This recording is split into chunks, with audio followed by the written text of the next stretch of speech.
citizens of Ghana who have moved to other countries and have not been able to acquire either citizenship or residence there become illegal, and it will be very difficult for any mission outside the country to interfere in the affairs of that country to regularize them. But we also need to engage countries that we know or we have evidence of them treating such persons in an inhumane manner. We need to engage them and ensure that these people, when they are arrested, are treated well according to human rights of any person, so that they are brought back. And also to sensitize Ghanaians that it is not bad, things are not bad here.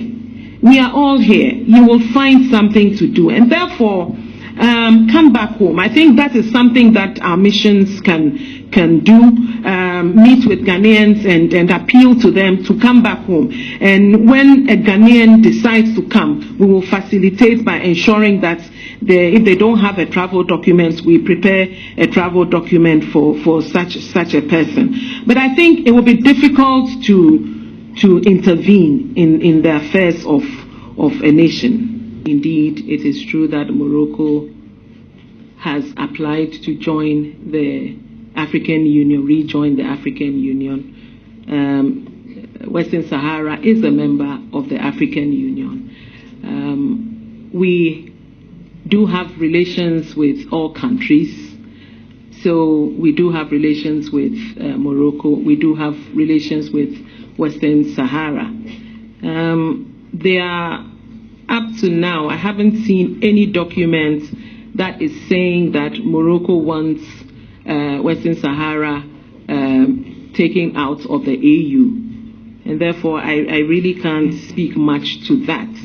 But they are coming. Their application has not yet been looked at by the African Union. I'm not even sure whether at the summit coming up it will be one of the issues that will be discussed. But let me say that Morocco is a friend, so is Western Sahara. It will be difficult at this point to take a stand as I sit here, because the issue of expelling Western Sahara from the African Union, I don't believe has come up. I think by and large, we haven't done badly as a country. Also that, as I said earlier, we are strong as a country. We have played very leading roles in ECOWAS, in the AU. We've had our voices heard in the corridors of the UN. We have taken the chair of the UN Security Council again, and it goes on and on and on. I think we haven't done badly, and by and large, that is our foreign policy.